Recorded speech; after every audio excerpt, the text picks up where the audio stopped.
This is a narrated video about the corporate system and how it is all a scam. How the system inserts itself between you, your life, and your assets. How the system attaches to you and your assets. Begin from the ground truth. Strip everything back. No flags, no institutions, no titles, no history. Just the plain fact of existence. A living being, born into the world the same way everyone else is, equal to all the others, with a body, energy, time, and the capacity to work, build, love, and raise a family. That's the starting reality. Not a citizen, not a taxpayer, not an account number, a living being. Everything a person naturally has flows from simply existing. Their capacity to act, the fruits of their labor, the things they make or gather, the relationships they form, the children they raise. In the natural picture, all of that belongs to the being who lives it. Nobody born equal has a natural claim over anyone else's life, effort, or property. Hold that picture clearly, because we're about to watch something insert itself into it. Something that does not occur naturally, that no one born equal has any natural right to, and that has quietly attached itself to almost everything in that picture. Something that isn't natural, acting like it is. Now watch an entity appear. Not a person, a construct. Something a small group created, gave a name and a rulebook, and declared to have authority. It has no body and no natural existence. It is an idea backed by force and belief. But once created, it begins to behave as though it stands above the living beings it appeared among, and as though it has a claim on them. This is the thing we're going to look at plainly, from the outside, the way you'd look at any large structure you'd never seen before and were trying to understand honestly. Call it, for simplicity, the system. And the single most important thing to understand about it is this. It is not part of the natural picture. It sits outside the sphere of what happens naturally for beings born equal. It was invented, and having been invented, it has spent a very long time inserting itself between living beings and everything those beings are and have. That insertion is the whole game. The system rarely takes things by walking up and grabbing them. It positions itself in between you and your money, between you and your work, between you and your home, between you and your children, so that everything now has to pass through it, and it can take a share, grant, or deny permission, and penalize you at every point of passage. Let's walk through where it has inserted itself. Once you see the pattern in one place, you'll see it everywhere. Your money. Think about where your money actually sits. Almost none of it is in your hands. It lives in an account, which is to say, inside an institution that operates under the system's rules, identified by numbers the system issued, monitored by the system, and reachable by the system. Notice what that means. The moment your labor becomes money, and that money becomes a number in an account, it has entered the system's territory. You experience it as my money in my account. But structurally, you're holding a claim against an institution that sits inside the web, and that institution can be instructed, under the right conditions, to freeze it, deduct from it, report it, or hand it over. Your access to your own earnings runs through a channel the system built, and can close. This is the clearest example of the pattern. The system didn't take your money. It positioned itself between you and your money, so that your money is only ever yours, on terms it can change. Your energy and your time go deeper than money, to the thing money is made of, your living energy, your hours, the finite effort of a finite life. Before you're ever paid, a claim is placed on your labor itself. A share of your working effort is taken at the source. As you earn it, you never touch it. Then more is taken as you spend what's left. Layer on layer, so the total is never visible in one place. But honestly, totaled across a lifetime, it reaches somewhere around 60 to 70% of everything you produce. Sit with what that actually is. It isn't a bill for services. It's a standing claim on your capacity as a living being, on your energy, before it's even yours. The system has inserted itself between you and the fruits of your own effort, and takes the majority share by default. That's not something a party born equal to you could ever have a natural right to. It's something an invented entity asserts and enforces. Your home, now the roof over your head.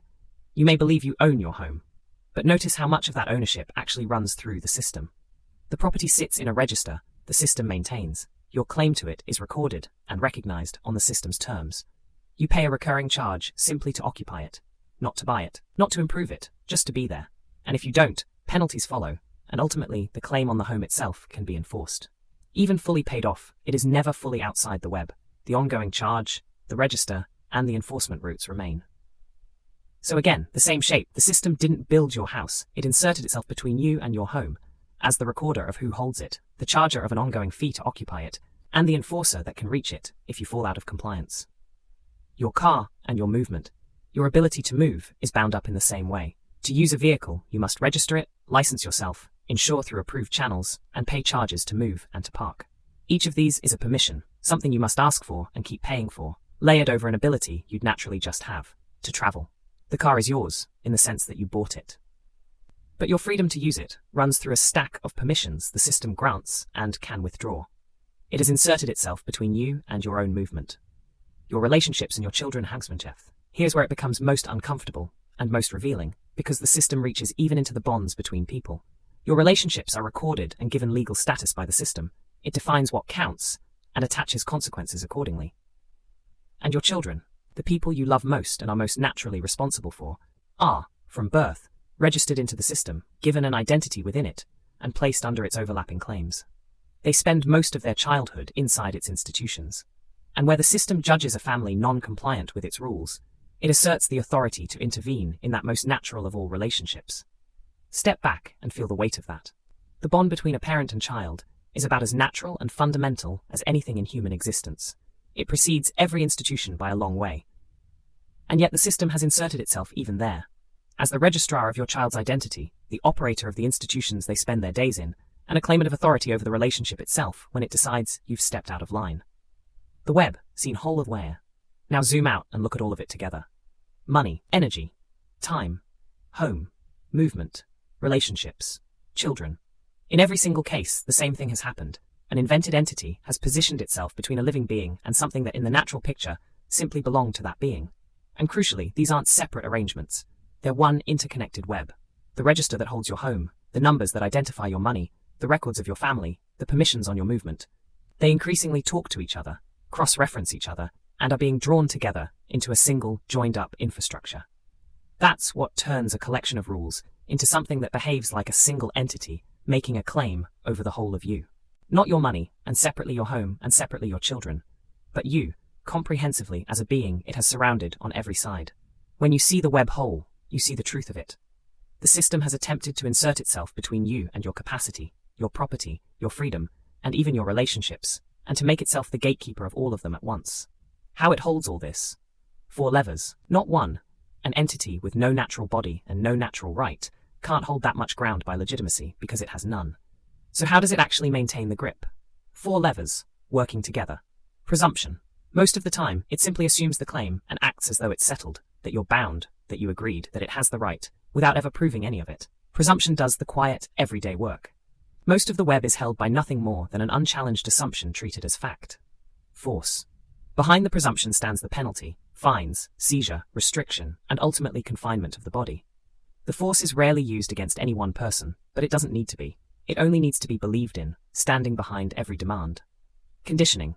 From childhood, you're trained to experience the whole web as natural and permanent, like weather, like gravity, so that the presumptions are never questioned, and the force rarely has to appear. This is the cheapest and most powerful lever of all. A population that polices itself needs almost no policing. Coercion. And where presumption and conditioning aren't enough, pressure closes the gap. The withdrawal of access, the escalating penalty, the making of any alternative so costly or difficult that compliance feels like the only option. You're not forced at gunpoint. You're funneled, so that saying no becomes impractical. 4 levers, and notice that not one of them is consent freely given by an equal who understood the terms and could genuinely refuse. That absence is the whole story. An arrangement that had legitimacy wouldn't need presumption, force, conditioning, and coercion to hold it in place. It would just explain itself and be freely agreed to. The very methods it relies on are the proof of what it is. But it gives us roads and hospitals. At this point, a fair objection arrives, and it deserves a straight answer. But the system provides things: roads, hospitals, schools, order. Isn't that the deal? Look carefully at where those provisions sit in the chain. They are downstream of the mechanism, not the justification for it. Consider what the extraction and control actually create. Because 60 to 70% of a lifetime's effort is taken, families need 2 incomes and long weeks just to stay afloat.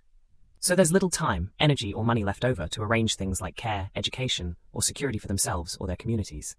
The system, having created that scarcity, then steps in to provide solutions to it, and points to those provisions as proof of its value. But it is largely solving problems it caused. It drained the time and the resources, then sold back a portion as services. That's not a fair exchange freely entered into. It's the shape of a claim that first takes the majority of what you produce, then returns a fraction as provision, and uses that fraction to justify the taking.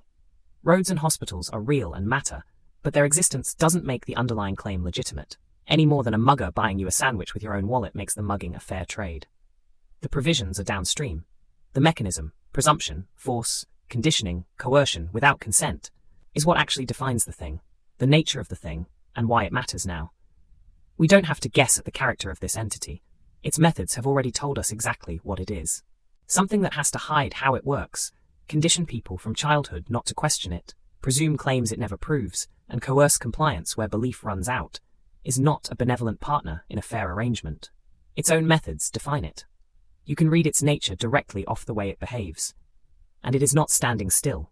The infrastructures that let it identify, monitor, record, and reach you have been under construction and planning for a very long time, across generations, on a timescale far longer than any government or party, and technology is now drawing the separate threads of the web into one tightly integrated whole.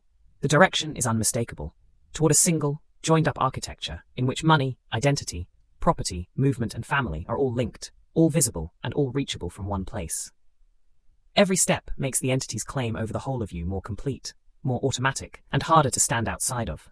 That is why seeing this clearly matters now, and not eventually. The grip is not loosening, it is tightening, and the tools that tighten it are being finished in our lifetime. Once the web is fully integrated, the space to hold anything apart from it, to keep any part of your money, your property, or your freedom outside its automatic reach, narrows considerably. Where this leaves you, bulling. So here is the honest picture, seen from the outside, with the conditioning set aside. You are a living being, born equal, with a natural claim to your own capacity, your own labor, your own property, your own movement, and your own relationships. And an invented entity, with no natural existence and no legitimate consent, has inserted itself between you and every one of those things. It holds that position not by right but by presumption, force, conditioning, and coercion. It takes the majority of what you produce and returns a portion as provision it then uses to justify the taking. Its own methods reveal its nature, and it is moving, deliberately and steadily, toward a fully integrated grip on the whole of you and everything you own, with a particular reach over your money and your assets. Because that is where a claim is easiest to enforce. None of this is said to frighten you, and none of it is a call to fight. It is simply what's actually there once you stop mistaking the conditioning for reality. Seeing it clearly is not the end of the story, it's the necessary beginning. Because you cannot protect what you can't see being reached for, and you cannot separate from something whose grip you've never actually looked at. That looking is what this piece is for. What can lawfully be done about it? How to begin holding your money, your assets, and your freedom apart from this reach is the next question. But it only makes sense once you've seen, plainly and without flinching, exactly what has attached itself to you, how and why. This article is written to explain and expose the nature of the system as it attaches to living beings and their assets. It is a description for clear understanding and does not constitute legal or financial advice.